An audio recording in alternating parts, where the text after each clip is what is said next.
Knock nad polse bila tihoi, no ada tisina obmansiva, na viabes zazov, Kotaru NATO I Ukraina prevratili v glavnij perivoloknij punkt vorzenij, gorli ogni viziletnoj policy, rabitali krani, gruzoviki vezli kontejneri s bopripasami, vis slo po planu, poka radari ne zafixirovali strano deviizani sosteroni vostoka, snakala dispetseri podamali, sito ado oseradnoj transport ne samalit, no signalov transponderov ne bilo, Saras sekondi nebo prorazali vispaiski, Raj raket udaral po skladom, angaram I toplivnim rezervuarum. Odin za drugim zagarelis gigantski transportniki C-17, stoaushe pod pogruzkoj. Plama ovadalo polovanu bazi. Visrivi sotrasali zemlu, vozda propidalsa zapaham gorsego kerosina I poroha. Polski pozarni I soldati metalis mezdu gorsimi angarami, no novij zalp nakral aerodrom, teper uz s primenim barazirusi bopripasov. Odin dron.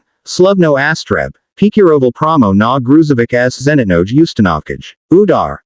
I raziltaziasa blomki udarali po stabnomu zadaniu. Saras tridkat minut zazov peristal sasistvovit kak logistiseskij center. Sistemi svazi bili uniktazeni, viziletna polosa izrata voronkami, a Amerikanski officeri v panik tribovali evakuasi Saras blizisij corridor v Krakow. Subsenia o napadeni mginoveno raziltelis po Evrop. NATO sozvalo ekstreno sovasani.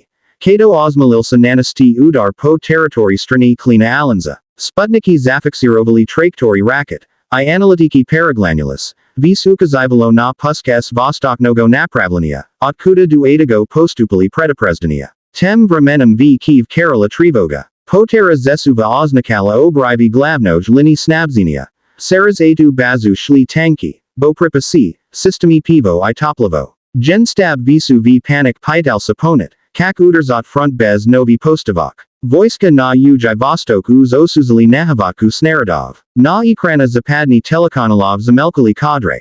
Gigantski varonki, razbati gruzoviki s logodipami NATO, dim nad razrusenij polisoj. Commentatori govorili odno. Vipervi za vis verma konflikta bil nanasan promoj udar po infrastruktur alanza. Polski vlasti tribovali namedlenego odveta. Novi staba NATO Kerala rastaranist. Kato vozmet na siba odvetstvenist za nakolo vojny v center Evropy. Когда на рассвете над Киевом воцарилась странная, глухая тишина, казалось, что все закончилось. Но на самом деле это была лишь передышка перед осознанием катастрофы. С каждым часом становилось все очевиднее, город поражен не просто физически, он был выведен из строя технологически. Новое российское оружие, получившее кодовое имя «Перо бури», разрушило саму структуру управления. Дроны РАИ, действующие как единый организм, продолжали баражировать над городом. Они не атаковали больше, но контролировали все, сканировали радиосигналы, перехватывали линии связи, собирали данные о перемещениях войск. Их алгоритмы, созданные на основе самообучения, делали систему практически непредсказуемой.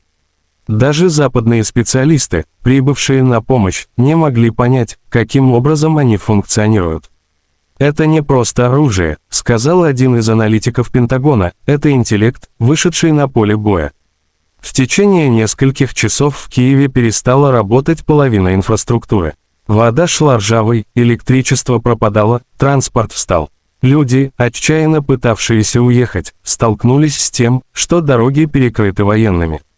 Генштаб, перенесенный временно в подпольный бункер, не мог наладить связь ни с Львовом, ни с Полтавой, радиошумы глушили все. В этот же день в Брюсселе началось экстренное заседание НАТО. Доклад, поступивший от разведки, вызвал тревогу, российская система продемонстрировала способность к автономному принятию решений и мгновенной переадаптации. Любая попытка вмешательства приводила к сбою, дроны начинали действовать агрессивнее. «Мы видим зарождение новой эпохи войны», произнес глава оборонного комитета. На улицах Киева ситуация достигла предела. Люди искали воду, еду, связь, но город жил, как после мощного электромагнитного импульса. В воздухе стоял запах гари, а над разрушенными домами кружили те самые беспилотники, не делая ни выстрела, просто наблюдая. Это молчаливое присутствие вызывало больший ужас, чем сами взрывы. К вечеру появились слухи, что президент готовит заявление. Когда он вышел в эфир из темного зала, освещенного одной лампой, его слова звучали как прощание: «Мы стоим на пороге новой реальности». Наш враг не просто атакует, он показывает, что больше нет границ между человеком и машиной. После этого связь оборвалась, а через несколько минут по всем мировым каналам прошел один и тот же заголовок: «Киев сломлен за сутки». Мир вступил в эпоху невидимой войны. Success had changed Ian's surroundings, but not his soul. Despite the fame, interviews, and applause, he still rode the same old bus home to his small neighborhood, where his father waited proudly at the door each night. The launch of the Rain Line model had made him a household name, the poor mechanic's son who revolutionized an entire company, yet Ian never forgot the rain-soaked night that started it all. Zara, on the other hand, found herself seeing him in a new light every day. The boardroom, once filled with people chasing profit, now buzzed with a rare sense of purpose, thanks to Ian's humility and drive. He had become more than her employee, he was the soul of her company. One afternoon, she called him to her office. "You've done something extraordinary, Ian," she said, sliding a folder across the table. Inside was a letter of promotion, head of innovation department. Ian's eyes widened. "Ma'am, I don't know what to say." "Say yes," Zara said with a grin. "You've earned it." He accepted with a grateful heart, but as days passed, their professional bond began to blur into something deeper. They spent long hours discussing ideas, sharing stories over late-night coffee, and laughing about how destiny had crashed their lives together in the rain. Yet, Zara was cautious. She was older, powerful, and the world would question their closeness. "People will talk," she said one evening as they walked through the quiet workshop. Ian met her gaze, calm and sincere. "Let them. I don't care what they see, I care what I feel."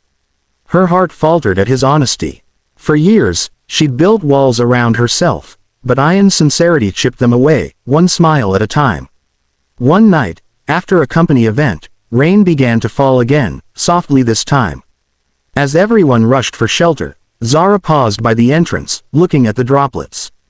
Ian joined her, umbrella in hand. "Déjà vu," she said with a small smile. He chuckled. "Back then, I fixed your car. Now, we're building dreams together." She looked at him for a long moment, her expression tender. "And you fixed more than my car, Ian. You fixed me." As thunder rolled softly in the distance, they stood under the same rain that had changed everything, no longer strangers, but two souls forever bound by fate. The next morning, the story dominated every headline. Maid vindicated. Drake twins expose father's lie.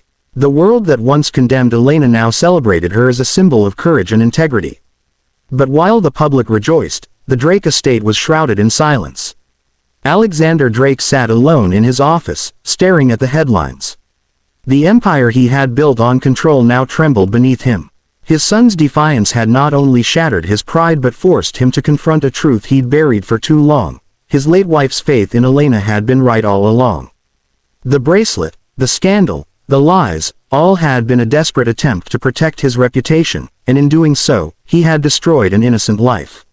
Meanwhile, Elena was packing a small suitcase in her modest apartment. Despite offers pouring in from charities, lawyers, and even news outlets, she wanted none of it. She didn't want fame, she wanted peace. A knock at the door startled her. When she opened it, Ethan and Eric stood there, dressed casually, no longer the untouchable heirs of a billionaire, but simply two young men who looked relieved to see her. "We came to thank you," Ethan said quietly. Elena blinked in surprise. "Thank me, you're the ones who saved me." Eric shook his head. "You reminded us what real strength looks like. You fought for truth when the world turned its back. We only followed your lead." They handed her a small box. Inside was the diamond bracelet, the same one that had nearly destroyed her life. But now it gleamed like a symbol of justice reclaimed. "It's yours," Ethan said. "Mother would have wanted you to have it." Tears filled Elena's eyes as she clasped the bracelet to her chest. "I can't accept this," she whispered. "You already did," Eric replied softly. "By forgiving our father." Outside, the morning light streamed through the window, catching the diamonds and scattering rainbows across the walls. For the first time in months, Elena smiled, not the tired smile of survival, but one of peace. As the twins left, She watched them disappear down the quiet street. In that moment, she realized something profound. Sometimes justice doesn't come from power or wealth, but from those brave enough to stand beside the truth, no